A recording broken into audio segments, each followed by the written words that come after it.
안녕하세요. 뷰티판 요원 정세TV 정상원장입니다.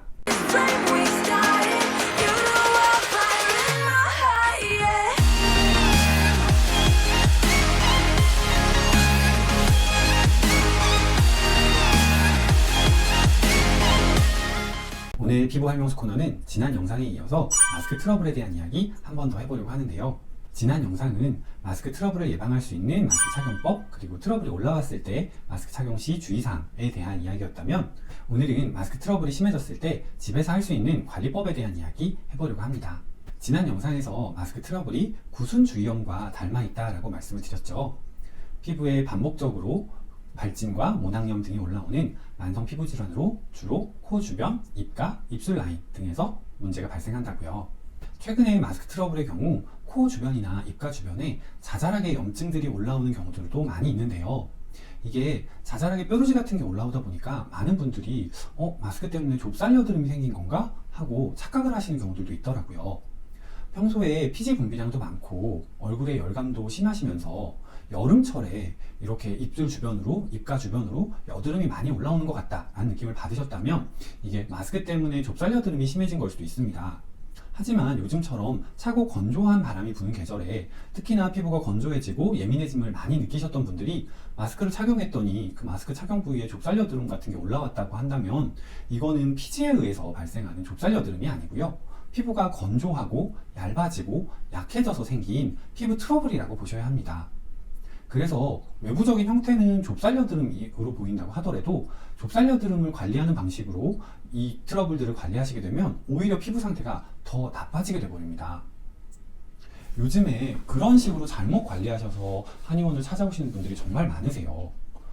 이게 외부적으로 봤을 때는 좁쌀 여드름 같으니까 좁쌀 여드름을 관리하는 방식인 필링이나 각질 패드 이런 걸 사용하시거나, 각질감이 좀 생겨서 이런 좁쌀 여드름이 생긴다고 생각을 하시고 각질 제거를 굉장히 열심히 하셨다가 오히려 피부가 더 얇아지고 예민해져서 염증이라든지 발진 증상이 더 심해지신 경우들이 굉장히 많거든요.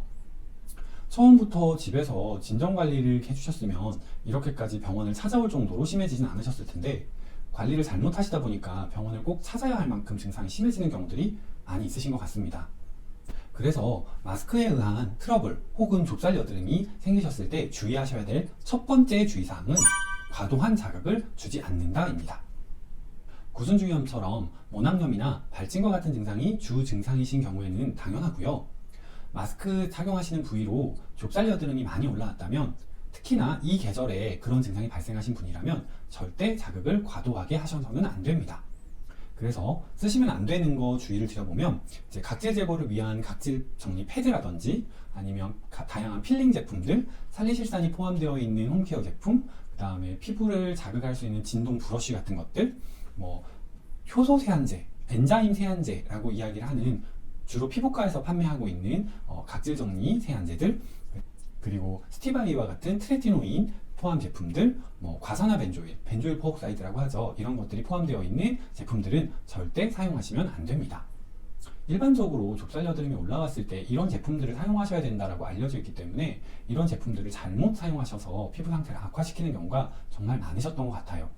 그래서 마스크 트러블이 올라온다면 우선은 이런 제품들이 있는지 꼭 확인해 보시고 사용을 중단하시고, 피부에 사용했을 때 뭔가 따끔거리고 자극감이 좀 더 있는 것 같다라고 하신다면 제가 앞서 설명드린 제품들이 아니더라도 사용을 중단하시는 것이 좋습니다. 두 번째 주의사항은 마스크 트러블이 올라왔다면 마스크가 직접 닿는 부분에는 꼭 보호 연고를 사용하신다입니다. 지난 영상에서도 비판텐 연고와 한방 자운고를 소개드렸었죠. 이 비판텐 연고와 한방 자운고는 보호 역할도 할 수 있지만 피부를 재생시키는 재생연고의 역할도 뛰어납니다. 그래서 피부가 이미 약해지고 얇아진 상황이시라면 기본적으로 이 비판텐 연고와 한방 자운고 둘 중에 하나는 사용을 하시는 걸 추천드립니다. 세 번째 주의사항은 스테로이드 연고를 사용하지 않는다입니다. 지난 영상에서도 한번 강조해서 말씀드렸는데요. 스테로이드 연고의 경우 반복적으로 사용하게 되면 피부를 얇아지게 하고 피부 장벽이 더 약해지는 경향을 나타내게 됩니다.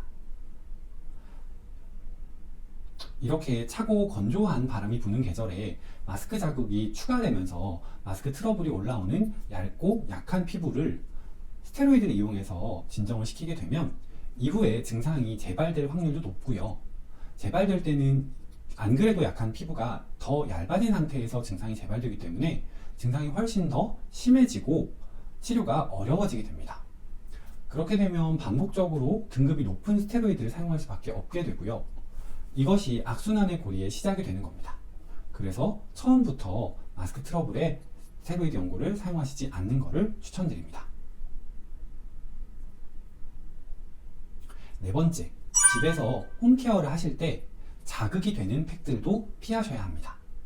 대부분 환자분들이 피부가 뭔가 예민해지고 안 좋아지면 팩을 하면 좀 좋아지겠지 라고 생각하시고 팩을 열심히 하시는데요. 일부 집에서 사용하는 홈케어 팩들은 피부에 자극을 심하게 주기 때문에 절대 이런 경우에 사용하시면 안 되는 팩들이 있습니다. 기본적으로 필 오프 팩이라고 불리는 피부에 바르고 나면 건조가 된 다음에 피부에서 벗겨내는 형식의 팩들은 사용하시면 안 됩니다. 요즘 SNS에 많이 광고가 되고 있더라고요. 그런데 그런 필 오프 팩들은 이렇게 약해진 피부에 사용하시면 피부가 훨씬 더 얇아지기 때문에 절대 사용하시면 안 되고요. 대다수의 워시오프 팩들의 경우에도 추천드리지 않습니다. 요즘 시중에서 많이 판매가 되고 있는 워시오프 팩들의 경우에 광물성 성분으로 이루어진 팩들이 정말 많습니다.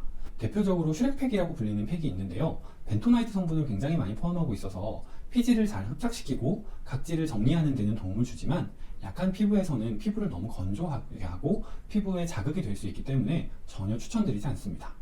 광물 성분의 팩이라고 하면 착골 성분이 포함되어 있는 팩, 맥반석이나 황토가 포함되어 있는 팩들도 주의를 하셔야 하고요. 워시오프 팩들 중에는 곡물 성분 팩들도 있습니다. 그러니까 쌀가루나 율피 이런 것들을 가루를 내어서 사용하는 팩들이 있는데요. 이렇게 곡물 성분이라고 하더라도 가루, 입자형이 되면서 워시오프 과정에서 각질을 벗겨내는 역할을 하는 경우들도 있거든요. 이것들이 필링 성분으로 작용을 하면서 피부에 자극이 될 수 있기 때문에 워시오프 팩들은 최대한 추천드리지 않습니다. 이렇게 마스크 트러블이 올라왔을 때 추천드리는 팩은 주로 젤리형이나 겔형의 팩들입니다. 젤리형의 팩들은 제품의 특성상 피부를 얇아지게 하는 각질 제거 성분이나 계면활성제 성분이 잘 들어가 있지 않고요. 대부분 피부를 진정시키고 보습을 충분히 해줄 수 있는 성분들로 이루어진 것들이 많기 때문이에요. 우리가 집에서 팩을 한다고 할 때 주로 사용하는 시트팩의 경우에는요, 일부 계면활성제 성분을 포함하는 것들이 있거든요.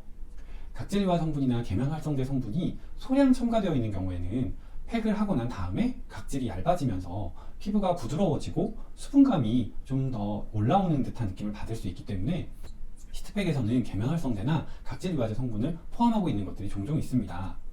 그런데 이렇게 마스크 트러블이 올라온 상황에서는 소량의 계면활성제나 각질유화 성분이라도 과도하게 피부에 자극이 될 수 있기 때문에 최대한 피해 주시는 것이 좋고요.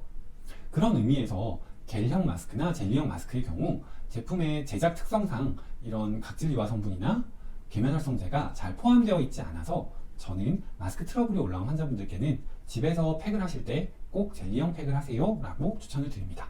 다섯 번째로 면역을 자극할 수 있는 음식을 피하시는 걸 추천드립니다. 제가 이 마스크 트러블을 진료할 때 구순주의염에 준해서 진료를 한다라고 안내를 드렸잖아요. 단순히 마스크 자극이라는 단일 원인에 의해서 유발된 것이 아니라 피부가 얇고 약하고 예민하다는 기본적인 특성이 있는 상황에서 발생한 것으로 보기 때문에 피부에 자극이 될 수 있는 추가적인 요인들을 제거해 주는 것이 좋습니다. 염증이 올라와서 이미 면역적인 반응이 발생하고 있는 상황이기 때문에 면역에 추가적인 자극이 될 수 있는 음식들도 피해 주는 것이 좋은데요. 단순하게 말씀드리면 맵고 짠 음식, 입에 자극적인 음식은 최대한 피해 주시는 것이 좋습니다.